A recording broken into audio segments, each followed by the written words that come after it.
O Senhor esteja convosco.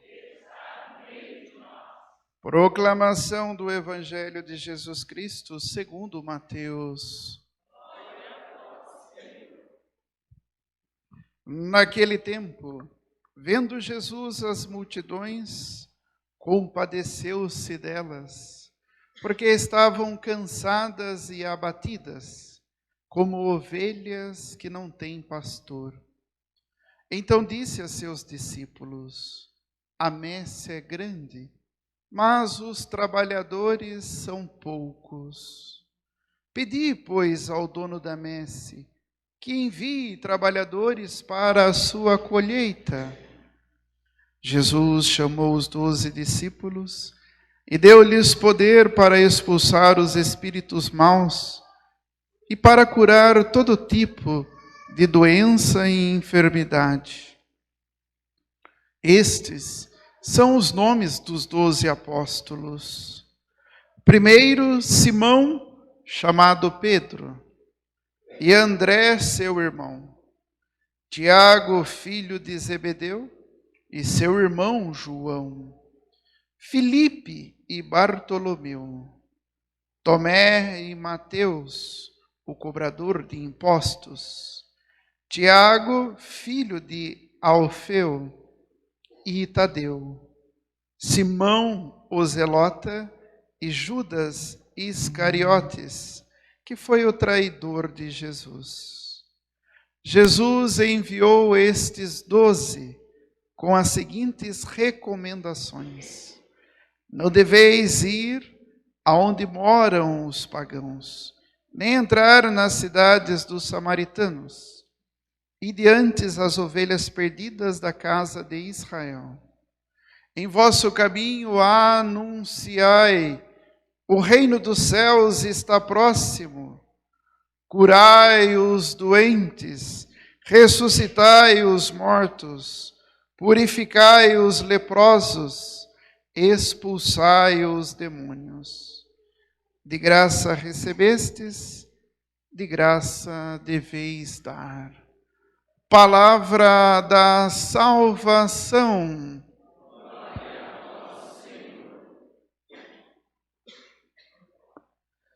Amados filhos e filhas,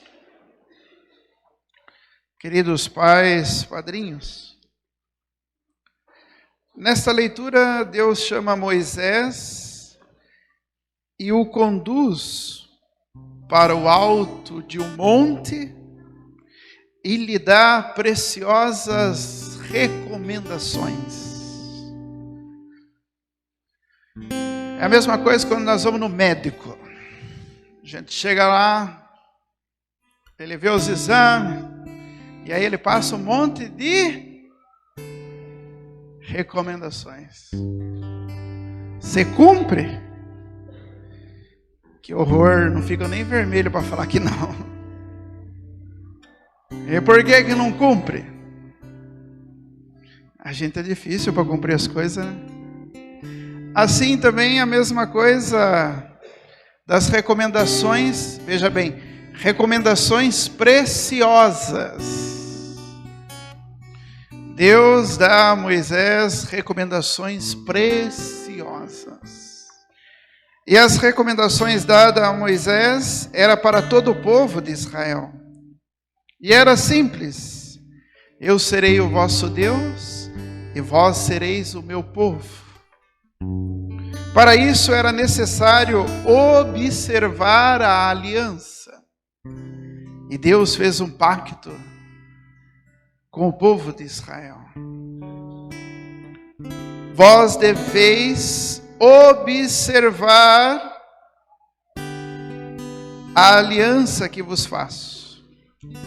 Vós deveis ouvir a minha voz e guardar os meus mandamentos. A recomendação de Deus para aquele povo e para nós hoje é simples: observar a lei, ouvir a voz de Deus e guardar os seus mandamentos. E isso fará com que vós possais se sentir seguros e amparados. E Deus, como bom pastor, cuidará do seu povo. Simples para nós. Ele estabelece uma aliança. Nós devemos ter o compromisso de observar os mandamentos e seguir as instruções de Deus. Nós fazemos isso. E neste evangelho nós temos o resultado. Se o povo fez ou não. Nós temos o resultado da desobediência a Deus. E principalmente a quebra da aliança. E nisso o povo se vê desamparado. Por isso Jesus vai dizer: uma multidão de gente cansada e abatida, como ovelhas sem pastor, sem saber para onde ir. Não significa que Deus tinha abandonado aquelas pessoas, mas foram aquelas pessoas que abandonaram a Deus, que preferiram outros deuses, outros pastores, e deixaram os mandamentos e deixaram de ouvir a voz de Deus, e agora estavam perdidas, cansadas e abatidas. E o que Jesus faz quando vê essa multidão? Jesus, ele tem compaixão. Quando Jesus encontra essa multidão, seu primeiro sentimento é compaixão. Compadeceu-se daquela situação. E qual foi a atitude de Jesus? Ele percebe o cansaço, a desorientação, ele percebe a necessidade de uma vida espiritual daquelas pessoas ao redor, e Jesus, sendo sensível ao sofrimento, ele preocupa-se com a condição daquelas pessoas. Porém, e são muitas as pessoas. Por isso Jesus vai dizer que a messe é grande e os operários são poucos. Jesus observa que, embora a messe seja grande, esta necessita ser alcançada. E é preciso cuidar das pessoas. Porém, são poucos os trabalhadores. E ele reconhece isso. E o que ele faz? Ele chama aqueles para estar próximo a ele e dar o dom para que essas pessoas possam levar o alento a outras. Por isso é muito bonito na nossa vida, na nossa história, os dons e talentos que cada pessoa tem. Cada um tem um dom e um talento que se identifica e que, se esse talento, esse dom for utilizado para o outro, isso traz uma boa e bela ação e vida para as pessoas.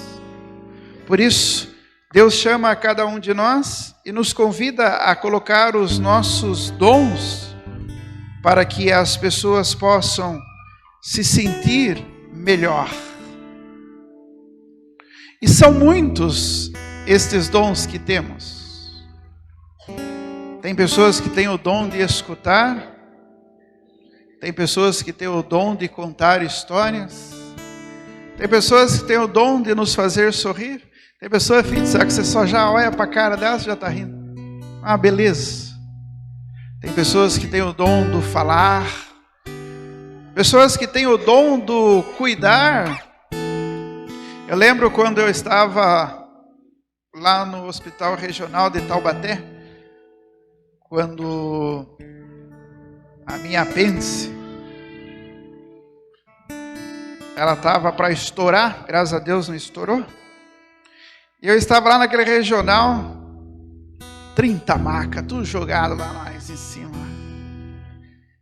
E eu olhava aqueles enfermeiros, aqueles médicos de plantão. Nunca tinha visto aquelas pessoas na minha vida. E elas estavam lá cuidando de nós. E eu estava com uma dor imensa. E eram poucos os trabalhadores. Então você sobrecarrega as pessoas. Você tem 30 enfermos numa maca. E aí você tem 3, 4 para cuidar de tudo aquilo. E um grita de um lado, outro grita do outro. E eu falei assim, não vou perder a oportunidade, vou gritar também. Oh! Eu não vou passar vergonha sozinho. Filha do céu, traz mais desse negocinho branco aqui que acabou. Tramol. Que dor insuportável. E nisso, passei a noite. Aí chegou a minha hora de ir para o centro cirúrgico. E a enfermeira que veio me buscar, me empurrar com a maca. Eu olhei para a carinha dela e falei, filha do céu, você só tá o pó da gaita. É, padre. Esse não é o meu setor, mas eu estou aqui ajudando. E eu já estou no meu 3º plantão. Não fui embora ainda. Faltam as pessoas, faltam os trabalhos. Isso é só um exemplo. Mas na vida da igreja também.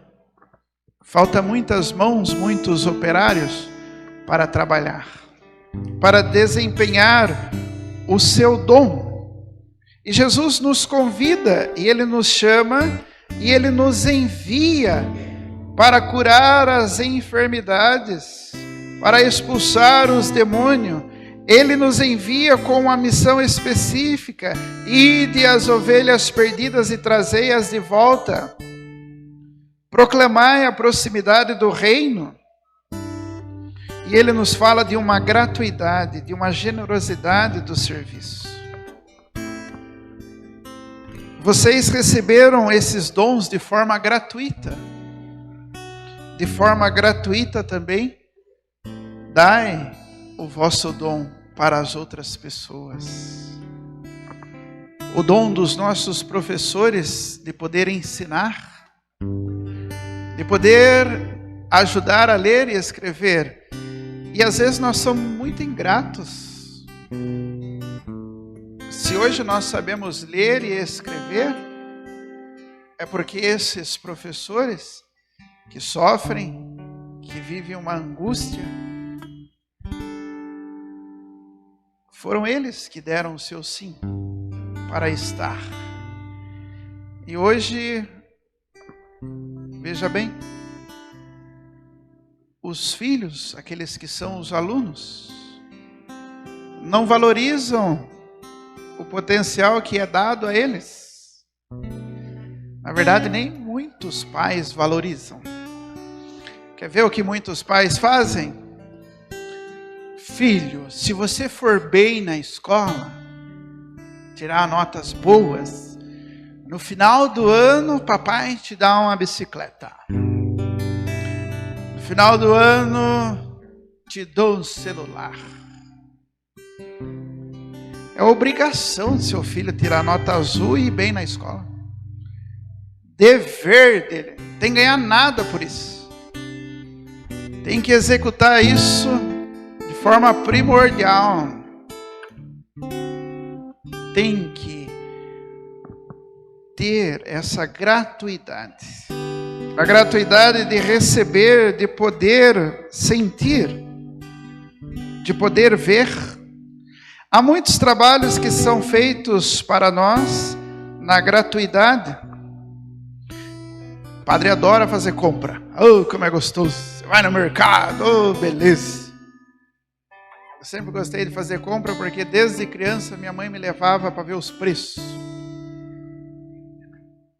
Fih, quanto é isso? Fih, quanto é aquilo? E adorava aquilo. Vamos pegar aqui. E quando chegava no meu departamento, então, que delícia. Eu só olhava para a mamãe, os olhos brilhavam. Tudo meu, Danone, bolacha e leite. Já ia direto no leite. Eu tomava leite que nem um bezerro. E veja bem, a gratuidade de dar, de viver. E Jesus, ele nos ensina essa atitude de generosidade para os outros. Como é gostoso fazer o bem aos outros. Quantos bens são feitos e nós não vemos? Sabe o que é interessante e triste para nós? É que nas mídias, nos jornais, só fala de desgraça. Tem desgraça? Tem. Mas e os bens que são feitos? E as pessoas que são alcançadas? E os milagres que são realizados? Por que não são mostrados? Quanto bem existe nesse mundo? E aquilo que se espalha é aquilo que se faz.